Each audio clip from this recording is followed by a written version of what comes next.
Assalamualaikum warahmatullahi wabarakatuh. Nama saya Ines Indita Indriana dari kelas 2018D NIM 145.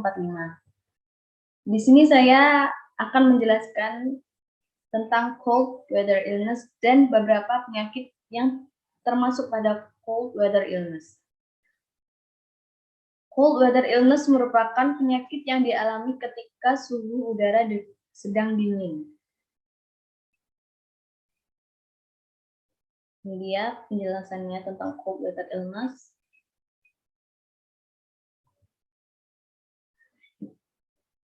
Ada beberapa penyakit yang masuk tergolong pada cold weather illness.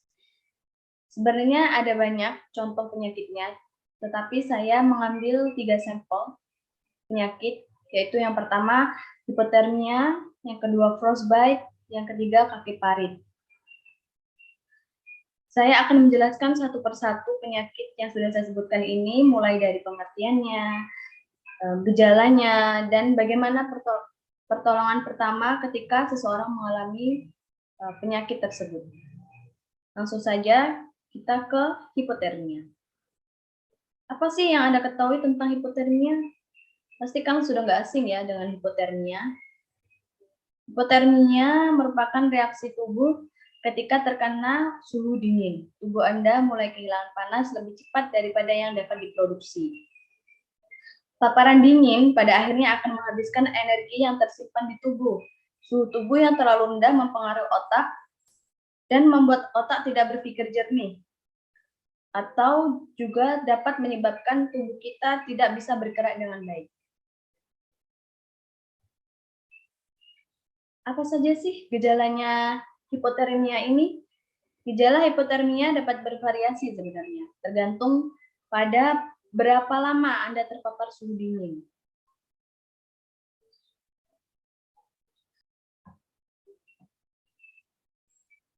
Gejala awal dari hipotermia ini adalah gemetaran, kelelahan, kehilangan koordinasi, kebingungan dan disorientasi.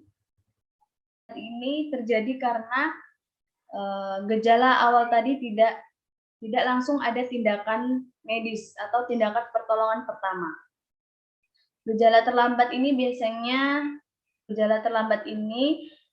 biasanya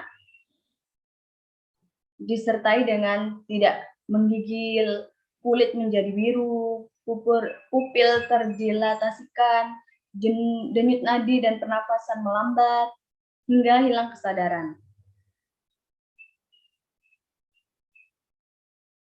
Apa saja sih pertolongan pertamanya?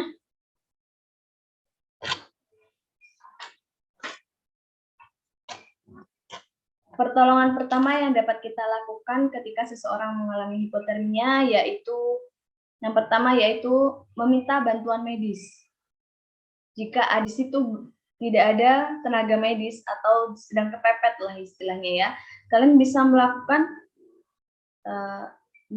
pertolongan pertama seperti pindahkan ke ruangan atau tempat yang teduh yang lebih hangat, lepaskan pakaian basah mereka, hangatkan bagian tubuh mereka terlebih dahulu. Menghangatkan tubuh, yang pertama kali dihangatkan itu tubuh bagian tengah, yaitu seperti dada, leher, kepala, dan selangkangan.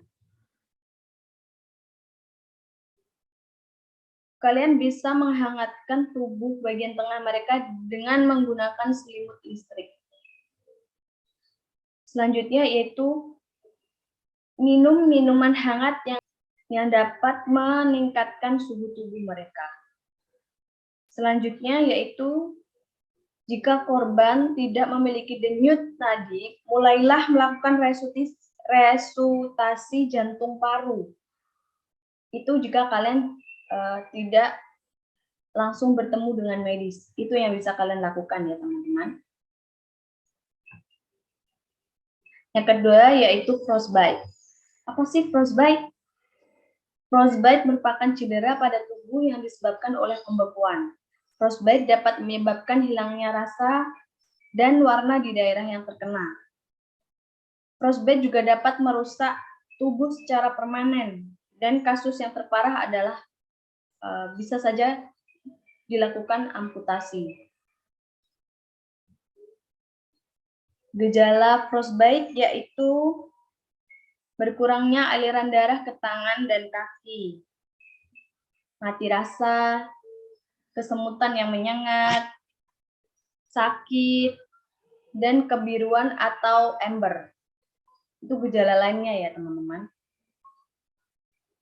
Apa yang dapat kita lakukan? Apa yang dapat kita lakukan ketika seseorang mengalami frostbite? Pertolongan pertama yang dapat kita lakukan yaitu masuk ruangan hangat sesegera mungkin. Selanjutnya, jangan berjalan dengan kaki atau jari kaki yang membeku. Itu akan menyebabkan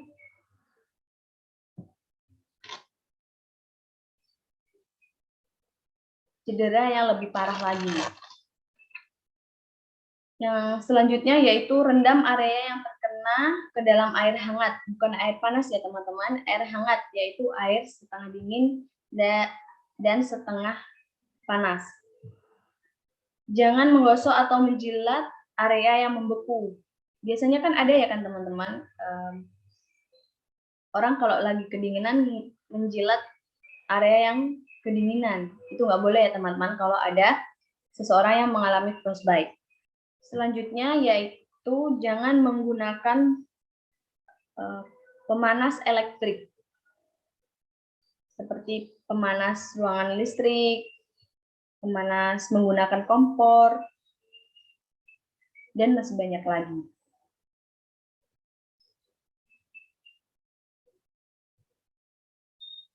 Itu yang dapat kalian lakukan ketika seseorang mengalami frostbite.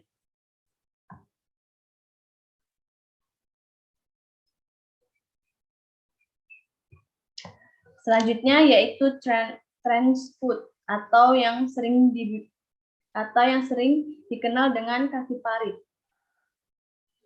Transfoot merupakan cedera kaki akibat kontak yang terlalu lama dengan kondisi basah dan dingin. Transfoot juga terjadi pada suhu tertinggi yaitu 60 derajat Fahrenheit jika kaki terus-menerus basah. Cedera ini terjadi ketika kaki basah dan kehilangan panas 25 kali lebih cepat daripada kaki kering. Karena itu, tubuh menyempitkan pembuluh darah untuk menutup sirkulasi di kaki. Jaringan kulit mulai mati karena kekurangan oksigen dan nutrisi, serta penumpukan produk beracun. Apa saja sih gejala dari transfoot atau kaki parit?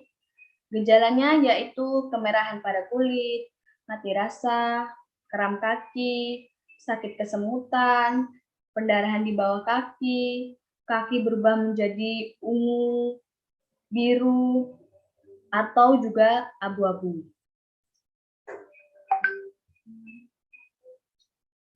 Bagaimana pertolongan pertama jika ada seseorang yang mengalami transfoot atau kaki parit? Pertolongan pertamanya yaitu lepaskan sepatu yang mereka pertolongan pertamanya yaitu pertama lepaskan sepatu dan kaos kaki mereka.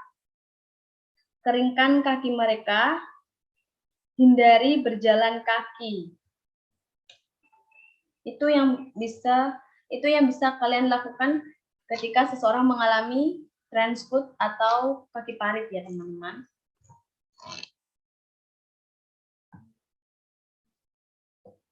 Ya, di sini saya ada tambahan penyakit yang tergolong pada cold weather illness, yaitu chilblains. Chilblains merupakan penyakit yang disebabkan oleh paparan kulit yang berulang-ulang pada suhu tepat di atas titik beku hingga setinggi 60 derajat Fahrenheit. Paparan dingin menyebabkan kerusakan pada kapiler atau kelompok pembuluh darah kecil di daerah kulit. Langsung saja kita ke gejalanya. Gejala chilblains yaitu kemerahan, peradangan, hingga kemungkinan ulserasi pada kasus yang parah. Bagaimana pertolongan pertama yang dapat kita lakukan ketika seseorang mengalami chilblains? Pertolongan pertama yang dapat kita lakukan yaitu hindari menggaruk, ya teman-teman.